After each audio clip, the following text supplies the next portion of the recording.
Hey everyone, it's Eric. So I want you to picture this. You're a manager, right? And you give two of your employees, we'll call them Mr. Effort and Mr. Results, the exact same job. Go out there and increase customer satisfaction.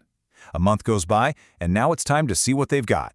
First up is Mr. Effort. He walks in, he's full of energy, and he says, "Boss, I worked my tail off this month. I was visiting clients, building these amazing relationships. I even took some online courses to get better at communication. Man, I'm exhausted, but I feel like I've grown so much." You nod along, and you ask, "That's great, so did customer satisfaction actually go up?" And he kind of hesitates.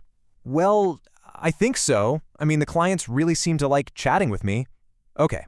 Then Mr. Results walks in. His report is super simple. He just says, "I broke our goal down into two numbers, the customer complaint rate and the repurchase rate. Last month, our complaint rate was at 5%. I dug in, found the main causes, and tweaked 3 of our processes. Now it's down to 2%. I also set up a new follow-up plan, and that bumped up our repurchase rate by 3%. So let me ask you straight up. If you were the boss, whose work is more valuable here? Who are you going to promote?" The answer is pretty obvious, isn't it? And this gets us right to the heart of what we're talking about today. A really powerful idea called quantification thinking. You see, Mr. Effort's work, it's like addition. He just keeps piling on more time and more energy, but the outcome is just a fuzzy feeling. Mr. Results, though, he's using multiplication. Every single thing he does is aimed at moving a specific number, which makes his impact measurable, clear, and totally scalable. Now, I know what happens when we hear that word, quantification. We immediately think of stuff like KPIs, financial reports, all these cold, hard numbers that our bosses use to judge us. But the author of the book we're looking at, Ando Hiradai, says that if you think that's what numbers are for, you are completely missing the point. Okay. This quote right here. This is the key to this whole concept. The real magic of using numbers isn't about looking back and judging what already happened. No, it's about looking forward and giving yourself a super clear target to aim for. It completely flips your mindset from being reactive to being proactive. Let's make this real with a simple example. Let's say you're a social media manager. The reactive way to do things is to just work hard all month, post a bunch of stuff, and then at the end you look at the report and go, "Hey, cool, we got 500 new followers." You're just evaluating what happened. But the proactive, quantified approach is to say at the start of the month, our goal is 1,000 new followers. You see the difference? Your entire brain shifts from, what should I post today, to what actions do I absolutely have to take to get to that 1,000 number? All of a sudden, everything you do has a purpose. And thinking this way really helps you sidestep some super common traps that we all fall into at work. The author highlights 3 big ones that, honestly, are probably happening around you every day. Let's break them down. So, trap number 1, confusing your actions with your results. It feels good to say, "I made 50 sales calls today," but that's just tracking your movement. The real question is, how many actual qualified leads did you get from those 50 calls? Trap 2 is mistaking the process for the actual goal. Your goal isn't just to learn English. I mean, what does that even mean? A quantified goal is, I will score an 800 on the TOEIC test in the next 3 months. Now you've got a finish line. And the third trap, and this one is huge, is communicating with fuzzy, vague adjectives. When your boss says, "Hey, can you make this report look nicer?" What on earth does nicer mean? You've got to push back and ask, can you clarify? When you say nicer, do you mean more charts, a different color scheme? You have to force those fuzzy words into concrete numbers. So, okay, once you start thinking in numbers, how do you figure out the right number to focus on? This is where the author gives us this incredibly powerful, super practical framework. I like to call it the growth formula, and it's basically like a GPS for hitting any goal you can think of. So the formula has 4 pretty simple steps. You set the variable, you break down the factors, you find what you can actually control, and then you execute and verify. I know, it might sound a little academic, but trust me, we're going to walk through it with a very relatable example that I think everyone will get. All right, step 1, set the variable. So a variable is just the one number that defines success for you. Let's use the goal of ending single life. It's a great wish, but it's super vague, right? To quantify it, we define our variable. The number of partners we want is exactly 1. See what we just did? We took this fuzzy, emotional desire and we turned it into a clear math problem. Get the number of partners variable from 0 to 1. Step 2 is the factor breakdown. Okay, so how do we get to that 1? Well, we break it down into a formula. To find a partner, you have to meet people, right? Then, a certain percentage of those people will agree to go on a date with you. and a percentage of those people will eventually lead to a relationship. So boom, our equation is number of partners equals the number of people met times your date conversion rate times your partner conversion rate. It's brilliant. It shows how something that feels like random luck, dating, can actually be broken down into a logical process. Now this brings us to step 3, and honestly this is the most important step of all. Find the controllable factor. So if you look at that equation, you'll see a couple things you can't really control. Can you 100% control the partner conversion rate? Not really, right? The other person has a say in that. Can you totally control the date conversion rate? Not entirely.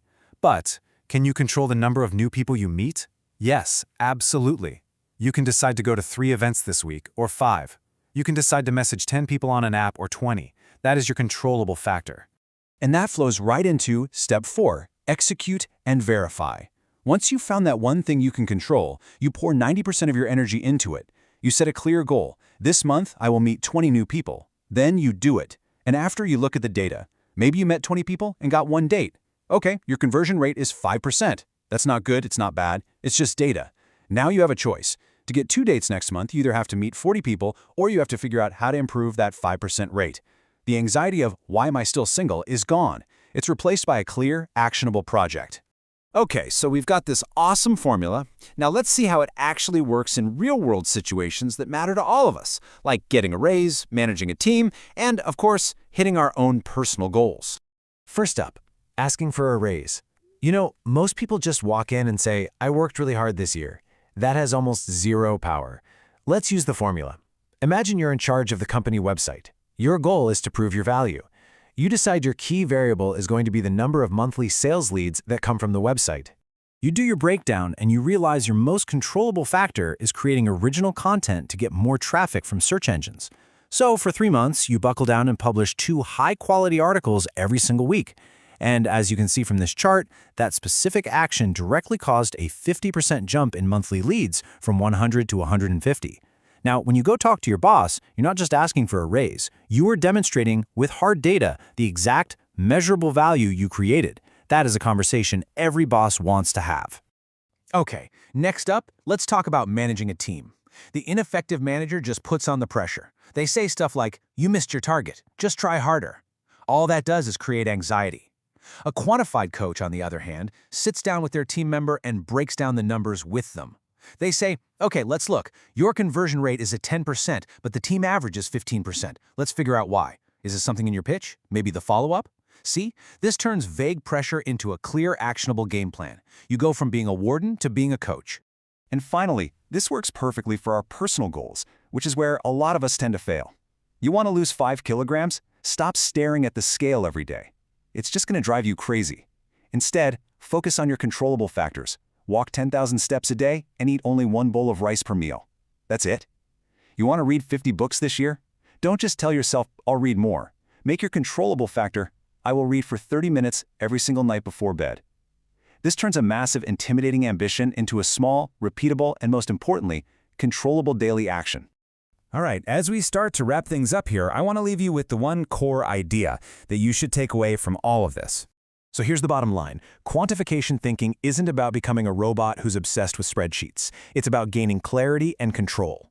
It's about taking a vague, anxiety-filled wish and turning it into a clear destination on a map. And then it gives you the step-by-step navigation to actually get there. It takes all the emotion out and puts a solid plan in its place.